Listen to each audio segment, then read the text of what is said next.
اور یاد رکھو ایک اصول تو ہمیشہ، جب بھی کسی نے اپنے آپ کو مشہور کرنا ہے تو مشہور کرنے کے دو طریقے ہیں. There are two types of famous ہونے کے. جیسی انگلش ہے، فیمس ہونے کے کتنے ٹائپس ہیں؟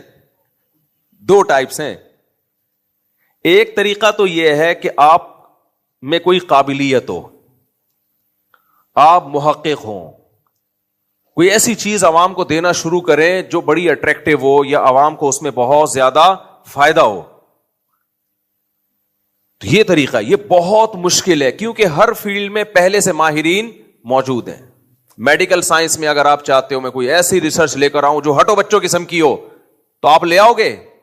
نہیں لا سکتے بھائی آپ، کیونکہ آپ سے زیادہ ایکسپرٹ، اگر آپ 30 سال کے ہو تو 60 سال کا ڈاکٹر وہ آپ سے زیادہ ایکسپرٹ ہوگا.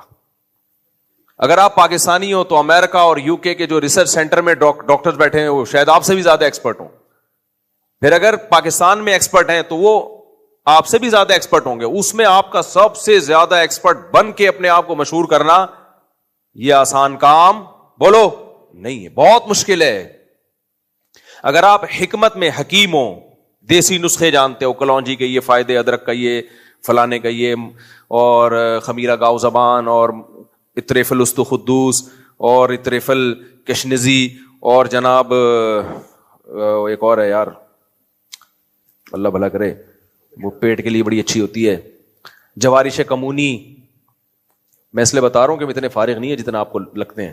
جوارش زرعونی، جوارش کمونی، اور معجون فلسفہ، یہ بڑی زبردست دوائیں ہیں. جوارش زرعونی، جوارش کمونی، معجون فلسفہ، اور اللہ بھلا کرے مثانے کے لیے معجون کندر، جن کو پیشاب بہت زیادہ آتا ہے نا. اور نمبر 5 خمیرہ گاؤ زبان، یہ ویسے جنرل نالج کے لیے. خمیرہ گاؤ زبان، خمیرہ مراویر دل کے لیے، موتیوں والا وہ زیادہ اچھا ہوتا ہے. خیر بہت ساری اس میں ڈیٹیل ہے، یہ بڑے خوشبودار چیزیں ہیں، یہ ویسے ہی کھا لو آپ کو اس کے سائڈ افیکٹ، لیکن حکیم سے پوچھ کے کھانا، کچھ افیکٹ ہو گئے تو مجھے پکڑو گے جا کے. خیر اب حکیموں میں بہت سارے حکیم ہیں، کوئی ایک تو تھوڑی ہیں. اب حکمت میں اگر کوئی چاہتا ہے کہ میں کوئی ایسی چیز مارکیٹ میں لے کر آؤں جو اب تک حکیموں کے پاس کوئی ایسا نسخہ لاؤں، تو آسان ہے یہ. بھائی تو بھی تو اسی ہمدرد یونیورسٹی سے پڑھا ہوگا یا کسی حکیم سے سینہ بسینہ تو نے بیٹھ کے سیکھا ہوگا، تو اکیلا تھوڑی ہے، بہت سارے ہیں بھائی، بہت سارے ہیں. تو اس میں تحقیق کی بیس پہ آگے نکلنا آسان کام نہیں ہے. وہ تو 2-4 لوگ ہی نکل پائیں گے ہر فیلڈ میں. علم میں بھی ایسا ہی ہے. آپ اپنا دینی علم کا کوئی چینل بناتے ہو اور اس میں آپ مسائل ریکارڈ کروا کے ڈالتے ہو. اب آپ کی کوئی بہت ہی یونیک تحقیق ہے جو ایسی چیز ہے جو اب تک مارکیٹ میں کسی کے پاس نہیں ہے, تو سوال پیدا ہوگا کہ بھائی علماء تو بہت ہیں, اتنے مدارس ہیں, اتنے علماء 8-8 سال زندگیاں لگا رہے ہیں, ہر مسلک میں ہیں, بریلویوں میں بھی ہیں, اہل حدیث میں بھی ہیں, دیوبندیوں میں بھی ہیں, شیعوں میں بھی ہیں, ہر مسلک میں ہیں, تو کیا لا رہا ہے نہیں مارکیٹ میں بھائی؟ تو یہ بہت مشکل ہوتا ہے. تو مشہور ہونے کا یہ والا طریقہ کیا ہے؟ آسان. اب پرینکر دیکھیں نا آپ, یہ بھی ایک طریقہ ہے مشہور ہونے کا. تو اس میں اب لوگ اتنا آگے جا چکے ہیں, جو کامیڈی میں اتنا آگے جا چکے ہیں کہ اب نیا کوئی کامیڈین آئے اور لوگ کہیں کہ یار ہم اس کو سنیں گے, یہ آسان کام نہیں ہے.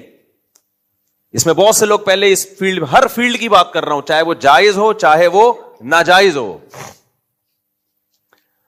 تو یہ والا طریقہ مشہور ہونے کا مشکل نہیں بلکہ بہت زیادہ مشکل ہے.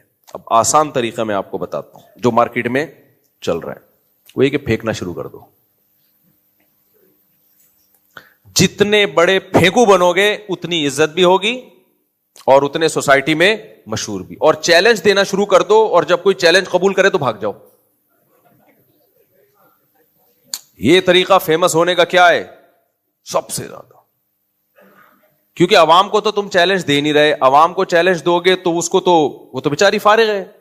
جس فیلڈ میں آپ چیلنج دے رہے ہو وہ چیلنج علماء قبول کریں گے نا, یا ڈاکٹر قبول, اگر میڈیکل سائنس سے متعلق چیلنج ہے تو ڈاکٹر قبول کریں گے, حکیموں سے متعلق چیلنج ہے تو حکیم قبول کریں گے, دین کے علم سے متعلق چیلنج ہے تو کون قبول کریں گے؟ علماء. تو چیلنج بڑے بڑے دو, کوئی اس کو یوں نہیں ثابت کر سکتا, کوئی یوں نہیں کر سکتا, اور جب کوئی چیلنج قبول کرے تو مارکیٹ سے شارٹ.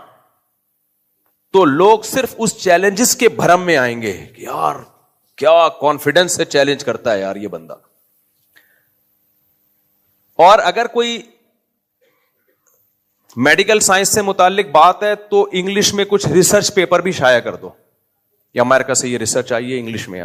اکثر ہمارے پبلک انگلش جانتی نہیں, اور جانتی بھی ہے تو گوگل پہ کچھ بھی لکھ کے ٹھک کر کے نکال دو یار, کیا پتا چلے گا کہ یہ امریکہ کی ریسرچ ہے یا لندن کی ریسرچ ہے, پرانی ریسرچ ہے کہ نئی ریسرچ ہے. میں نے ایسے پہلے یوٹیوبر سے بڑا متاثر ہوتا تھا, یوٹیوب پہ کچھ ڈاکٹر آتے ہیں بڑے, کچھ تو واقعی بڑے زبردست ہیں.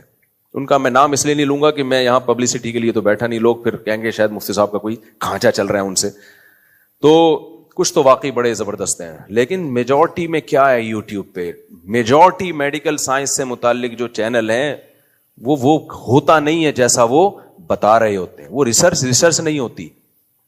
ایسے ڈاکٹرز ہیں جو کہہ رہے ہیں امریکہ کے یہ ڈاکٹروں کی نئی ریسرچ آئی ہے, یا یو کے کے بڑے بڑے ڈاکٹرز کی نئی ریسرچ آئی ہے. وہ ریسرچ پیپر میں نے پرنٹ آؤٹ نکالا, واٹس ایپ میں لیا, یا وہیں سے کاپی پیسٹ کر کے بڑے بڑے ڈاکٹروں کو امریکہ کینیڈا میں بھیجا کہ حضرت یہ سنا ہے نئی ریسرچ آئی ہے. انہوں نے کہا پھینک رہا ہے, ایسی کوئی, ہم ریسرچ سینٹر میں بیٹھے ہوئے ہیں اور ایسی کوئی ریسرچ نہیں ہے, یہ غلط ہے.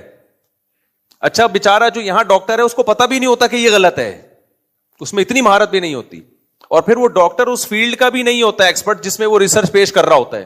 کڈنی کا ڈاکٹر ہوگا, پھیپھڑوں کی ریسرچ پیش کر رہا ہوگا آپ کے سامنے. ابھی عجیب قسم کی کہانی ہے یار. ای این ٹی اسپیشلسٹ ہوگا اور اسٹمک کی ریسرچ پیش کر رہا ہوگا. اب بھائی تو ای این ٹی ہے تو آنکھ ناک کان حلق کا ہے تو ناک کان حلق ہی کی ریسرچ پیش کر بھائی, تو فنٹر بننے کی ضرورت نہیں ہے. لیکن اس طرح سے مشہور بولو نہیں ہوگا.